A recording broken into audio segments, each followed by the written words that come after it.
My name is Raewyn and my subject is Mountain to Sea, Water for Resilient 21st Century Cities. My question is, how can potable and non-potable decentralised water networks re-image cities? Can the development of parks as part of a new localised wastewater network help in the densification of the city? What is the future? Globally, large infrastructure projects are being redesigned to use natural landscapes in conjunction with grey infrastructure. Precedents. In Singapore, parks have been redeveloped to convey storm and wastewater. Bijan Park in Singapore is an example of this, designed by Herbert Dressel. New York City has developed their green infrastructure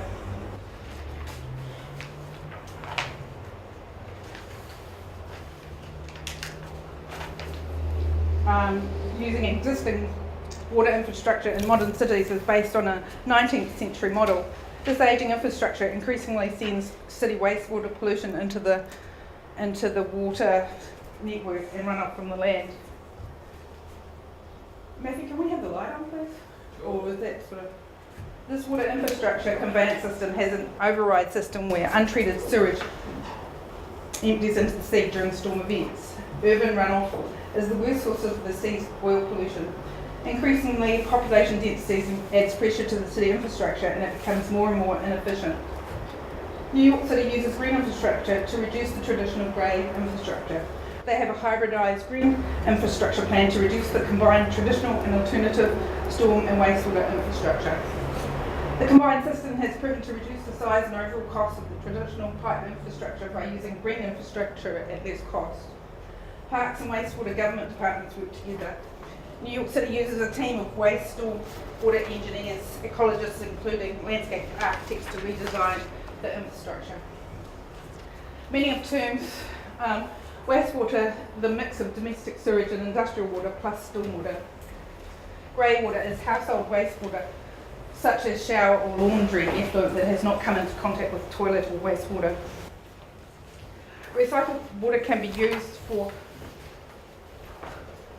industrial reuse, agricultural reuse, and environmental and landscape uses.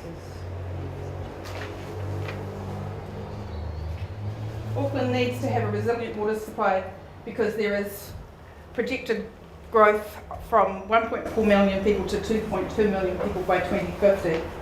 The potentials for water sources are Waikato River, new dams, and riverhead at Hunua. Otherwise, secondary water source is what other parts of the world is doing. The conventional system of sewerage hasn't changed much. We still put big pipes in. This started in Roman times and previously to that, where they put it under the paths and under the buildings.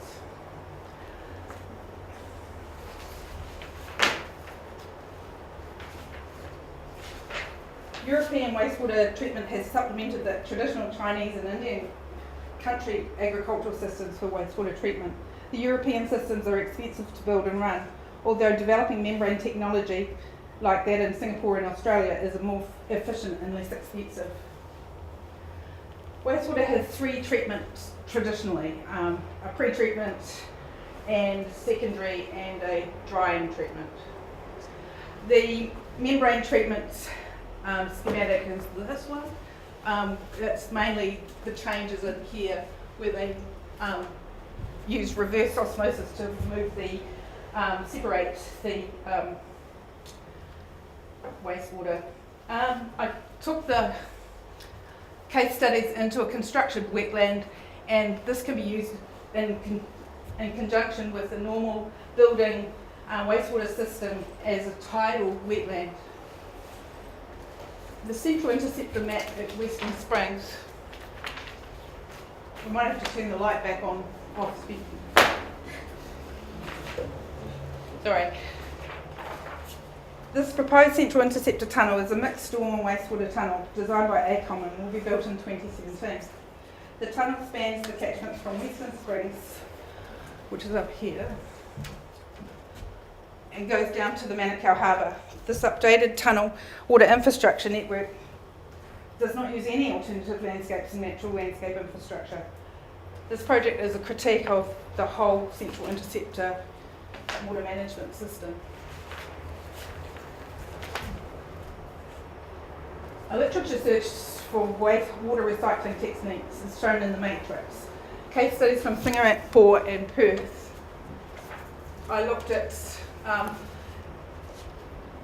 densities with existing systems and then greenfield systems and how they put secondary water, reclaimed water into their subdivisions. Singapore is an example of a biophilic city planned around this recycled water network. Singapore combines 4 sources of water from catchments. Malaysia and desalinated water and recycled water. The city's membrane wastewater treatment produces recycled water that is of better quality than the potable water supply. This is a schematic of how it's set up in the city, and their pumping station takes the sewage and they reuse it by putting it through the membrane plant there. It's called a new water system. Perth uses the ground aquifer to store its water. They produce and store water for future use. The treated potable quality water is safely stored in the ground, and the seasonal fluctuations of the natural supply can be supplemented by the aquifer storage. Both Singapore and Perth use full-scale treatment to make potable water, so the water in the aquifer that they put back in is fully treated as potable water. So they store it as treated water, not as unpotable water, because that's what I was thinking of doing.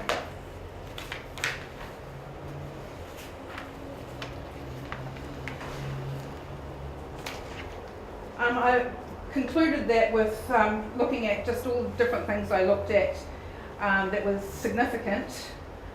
Sydney uses 5% of the wastewater to use as a dual reticulation system to new houses as they come on board, and old houses they think of it as a sustainable option and don't actually do anything unless it's a sustainable idea. So they've let their existing houses have rainwater tanks, and there is people actually disconnecting from the wastewater system that the government runs.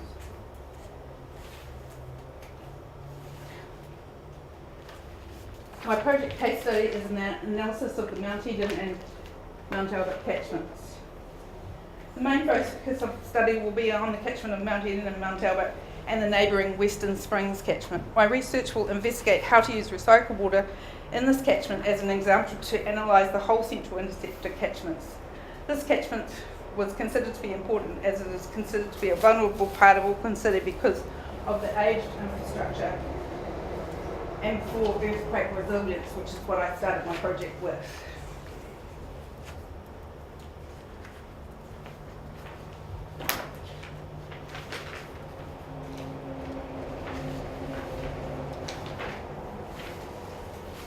Auckland could use parks in the same way as the precedents with a combined parks neighbourhood redevelopment. This is the focus, and objectives of my project is to update the local infrastructure with densification, hybridise and use the decentralised systems for water infiltration and emission control of water pollution using a distributed network opposed to a centralised network. So that's an example of the distributed network. And what I did was I looked at Mount Eden and Mount Albert catchment as a GIS map, and the green spaces, the darker green is the parks and the blue is the rivers. And I looked at the parks and worked out and had a look at the nodes for development.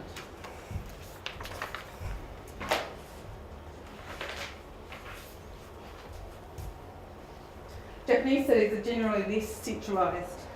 Western cities are more likely to have a central primary zone, for example Auckland, and Japanese cities are likened to a hard shell and soft inner zone. I thought I could put the parks in a much wider place and build the buildings outwards towards the railway stations. This is the area in Mount Eden and Mount Albert that I was looking at.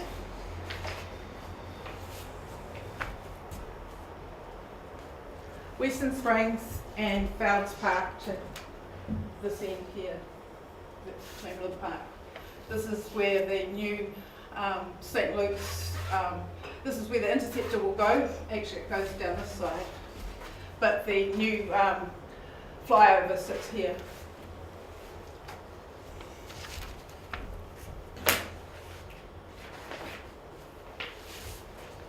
I did some GIS mapping and I put the catchment onto the aerial map so we could see which way the water was actually going to flow. And so it actually flows that way. So that central interceptor pipeline will take all of that water, that natural drainage catchment, and take it south to Manukau Harbour. So all of that natural drainage will actually go into the other harbour.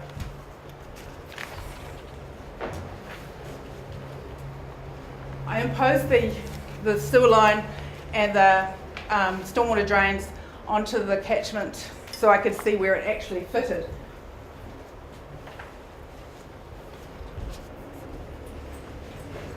The two catchments, the Western Springs catchment and the Mount Albert catchment, all flow this way.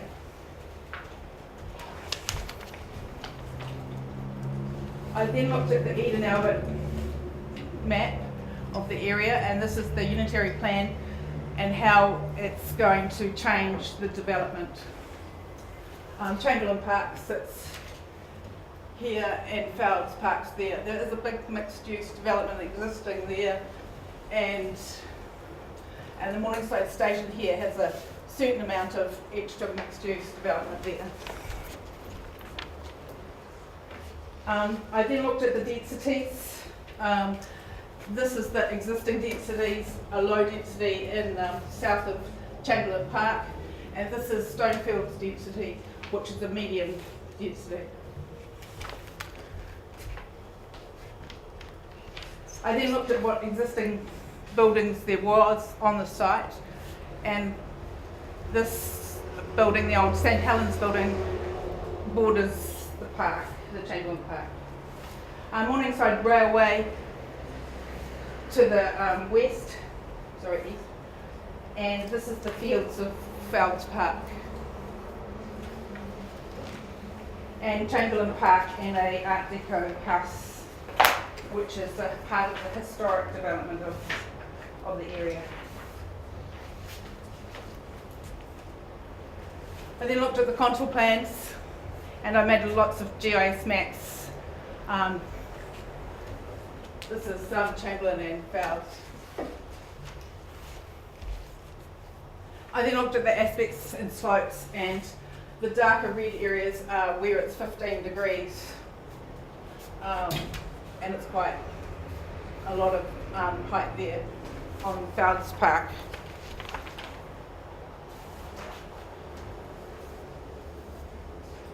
I then looked at the impervious and pervious systems around those areas, and I put in, I think that's the central river that goes through Chamberlain down to Western Springs.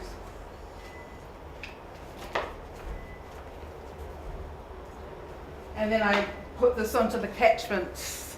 So the two main catchments are, this is the Western, this is Mount Albert, Mount Eden 1, and beside it, Western Springs 1. I then looked at the river flows and where the wastewater pipes actually sit at the moment in relation to those. I did lots of different water maps. These are just part of the series. I then looked at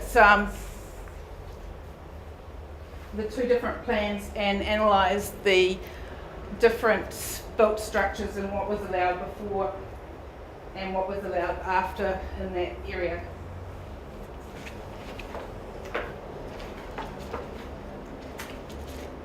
The Auckland City Council wishes to intensify local precincts. This is because strategic management of growth corridors created around public transport is encouraged. For example, Morningside Rail Station, besides Fowles Park, has a mixed development zone. The city metropolitan area is a centralised city centre. Local area, St Luke's, is projected to become a much larger commercial centre. Morningside is a centre for mixed business development and has very limited surrounding zones for densification at present. I agree with the current scenario to densify around transport corridors, but this model could be intensified further. Adding nodes of development around the parks. The parks will become important open green space areas for the city's population growth. Using the parks to re-image the neighbourhood is a strategy to update and hybridise the infrastructure locally. This could be the vehicle to use a strategic infrastructure upgrade to the local area around the parks to reduce water pollution by updating the ageing water network. Updating the unitary plan model could show densification could be intensified to encourage further mixed use in also high density areas. My calculations show if I intensify here with densification, for example, a 4-storey mixed use development could support 32 apartments per hectare in a medium high density zone. Considering the densification nodes for intensification around Chamberlain and Fowles Parks is central to this research. Currently, these parks are under review. Chamberlain Park is centred to the new transport networks north, south and west. The 18-hole council-owned golf club is being assessed for redevelopment. Fowles Park beside Morningside Railway Station is planned to have 3 AstroTurf sports fields. Could these techniques re-image the city development? The final design outcome for the Chamberlain Park design is a holistic and environmental investigation using recycled non-potable water within the proposed densification model for the park and the rezoned neighbourhood. Early design strategies are: the study will include a buddy waterfront infrastructure model for the reclaimed water use in parks and the neighbourhood densification redevelopment. This densification model is a vehicle to re-image urban parks and create around them a rezoned retrofitted high performance neighbourhood. The unitary plan recommends emission control of water pollution. A sustainable city has clean rivers and watersheds. Sydney has also considered a zero tolerance to sewage on its beaches and has aimed to improve this scenario. Using this densification model, the parks become a sink to improve the surrounding infrastructure in the greater area. The project aims to create an environmental improvement to improve and re-image the city neighbourhood precincts. Thank you. Raewyn. Okay, questions please?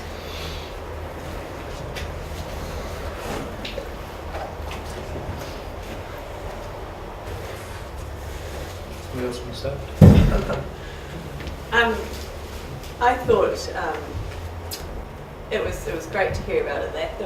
I just thought it would be really interesting to hear a bit more about how other cities have used these techniques and the sort of buy-in that those populations have had with changes and whatnot. That was my first thing. So I did do that in the matrix. I didn't go further into it, but I looked at Singapore in particular because it used potable supply with its industrial area and intensified around there. I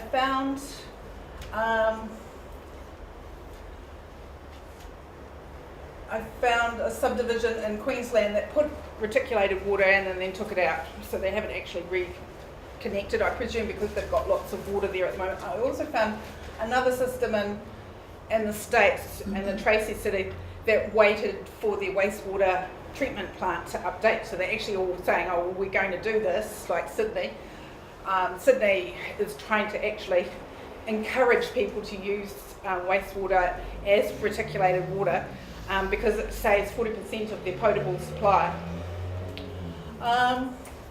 Rouse Hill, Sydney is a new subdivision and it uses 4 million litres per day of secondary water and 1.5 billion per year. In the States, they are using that, having a 15% more water, reclaimed water use every year. I think it all centres around the membrane technology at the moment. But there is other little things like sewer mining, which I found in Sydney, around the golf club. They actually take, so they don't need any storage from the from the line, and they just take it at high peak times, and then they either use it as a secondary treatment on the golf club, or further treated to use as a potable supply. How many more do you want? Oh no, that's great. I just thought it's an area that's interesting, just seeing how communities sort of respond to these kinds of Yes, because it's a secondary supply, so they're not using it to drink, so they're only using it for the car wash, in the garden, and irrigation. And in Australia, also in Adelaide and Canberra, they're using it for their agriculture. So it's very big over there at the moment. But Maybe Claire's question is quite a good one. It's not just what the techniques, but what is the community? yeah, what the community thinks. How do they yes. feel about it? Yeah. Well, they are more and more accepting, and it sounds like even the water you get from the Waikato has been through, there's mixes of water going in there. There's 10 towns put their wastewater in there and treat it before it goes in. So people are getting more and more used to using it, and Sydney is just a good example of them just powering along doing it. Have you been looking at any other, because other systems, I think there's permaculture has been one thing that I think you should probably have a look at, maybe talk to Gary Marshall. It's just about those systems and how they work and how they might actually Work with it. And similarly, the Living Building Challenge, which is more about regenerative stuff. And I think you're in this sort of space, but how much further can you potentially? I looked at the living systems and thought they were a bit small, but you could intensify them as an agricultural side of it. And I started to get, which part of my job is the landscape architect's job, and I think that could work with even forests. I mean, you can put the wastewater on there if that's all you're going to do. But yes, the agriculture is developing from India and China, and then gone on to actually using the potable reclaimed water in Australia. So they just keep developing it. Yeah, because it's like you've already pointed out, the systems we use today, they sort of originated from Roman times, and it's just so far behind. And like Christchurch, one of the biggest impacts that the earthquake had was on the sewage system. Yes. Major.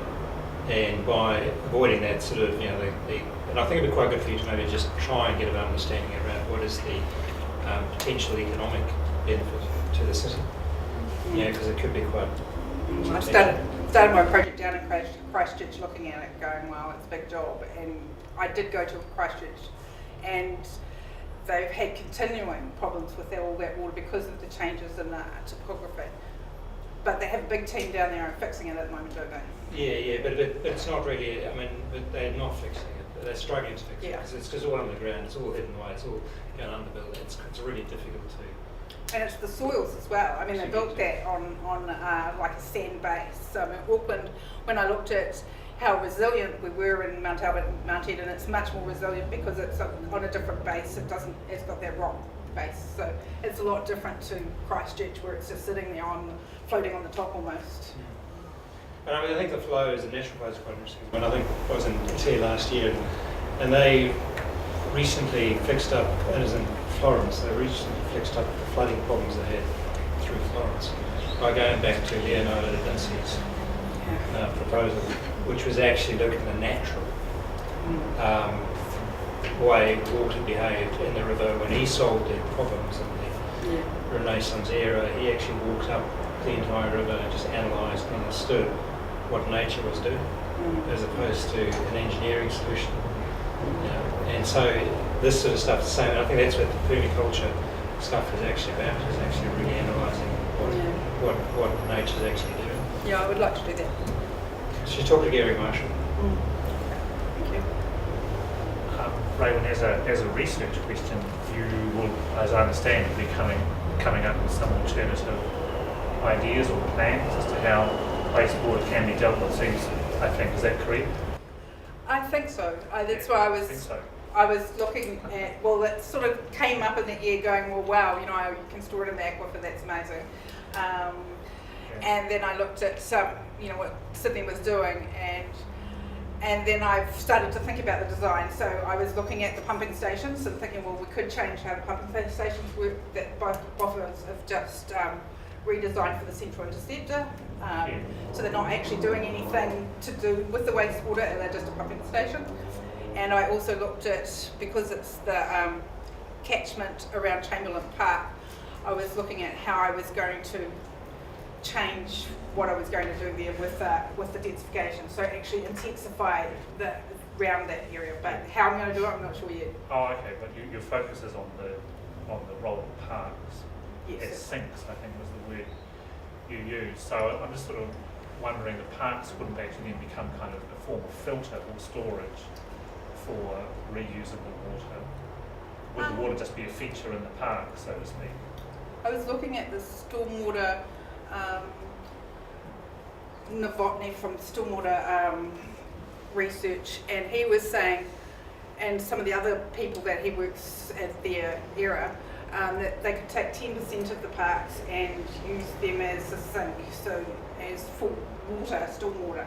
So that was my idea, was to think about that 10%. So it's just a ballpark figure at this point. Yeah, I was wondering, would the parks then be acting as a kind of filter for the water? Almost that. Well, yes, it's sort of developing. So that was the aim, to do a landscape architecture role, opposed to this week going, well, actually you're looking at the soil engineers and the waste and stormwater, and that was the beginning. I wanted to work with them, so I had to know what their job was, but to pull my head back and say, well, this is my job, so what am I going to do as a landscape architect has been our question this week.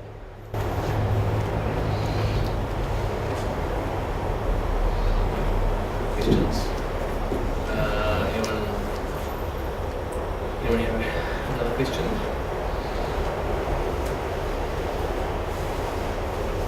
Sign, Raewyn. Thank you. No, go back up. Okay, so You're going to have a question. I've got a question. Okay. Yeah. So I mean, how does this densification? So you've got these two things going on. You've got wanting to clean wastewater. You know, I guess we've all gone through the revolution of now we can clean stormwater. Now this is the next thing, cleaning wastewater in a more kind of sustainable way. So how does that work with? But then you also think about densifying the city. How do these two things kind of? What's the connection between them? Because Sydney sort of said that they were only going to change it if it was sustainable, then I felt that I could use the infrastructure upgrade as my sustainable method of doing the densification around the parks, and using the parks because they're going to become more important as the city densifies anyway. So if we used the park nodes, then that could actually stimulate a new area for the city to develop in, opposed to just the transport corridors, which is what, that's sitting at Morningside and south of Mount Albert. So to take that back as my hard edge and work back towards the park was the idea. As a novice to these new technologies in water management, I would have appreciated just a little bit more. I don't feel like I've come away with a clear. I still couldn't describe for somebody else how this wastewater system works that you're proposing. So I think that would be a good goal, to make sure that your audience can kind of appreciate that system. And you had some good diagrams there, but I think just a little bit more. I know it's hard to pack it all in, and I think it's an amazing project. I think it's a great goal to try to achieve, but just maybe in a couple of sentences, tell me the new way, or it's sewage systems that you're dealing with, and through this membrane process, you're reclaiming clean water. Is that right? Yes, because I was looking at fit for purpose water. So I was thinking I could use just a secondary water to do things in the city, to take over 40% of the potable supply from the traditional methods from the city. So the normal methods could be supplemented with that 40% if we used our resources a little bit more smartly, And tell me again what you would propose that water was used for. Irrigation. Cars, agriculture. You could use it for agriculture. It would be interesting to use it for hydroponics, and it would also be interesting that as a fertiliser on the ground it's high in nitrates, so the golf club in Sydney didn't have to use fertiliser, and the downfall of it was that it added salt to the soils, and the soils, that could be remedied by using gypsum, which is lime. Sure. So what scale are we talking? Are we talking new infrastructure to pipe this water source to each home, or just some big major sites, or is it localised and the wastewater gets treated? I think it's localised. That was the idea, that maybe you localise it at the pumping station. Maybe you make the pumping station work a little bit more instead of just sending it all down to the Manukau.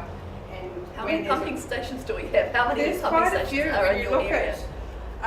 I think I've got three Three. in that immediate area around Chandler Park, but they may be something slightly different. But they might just be a shaft, so maybe that could be built up to be something different. So, but I was still looking at that 10% of the park area and the surrounding area. So actually using the buddy system of the What does that surrounding. mean? So using the land, I suppose, between the park and the intensified densification zone. So say we put the line down to Morningside and along that transport corridor.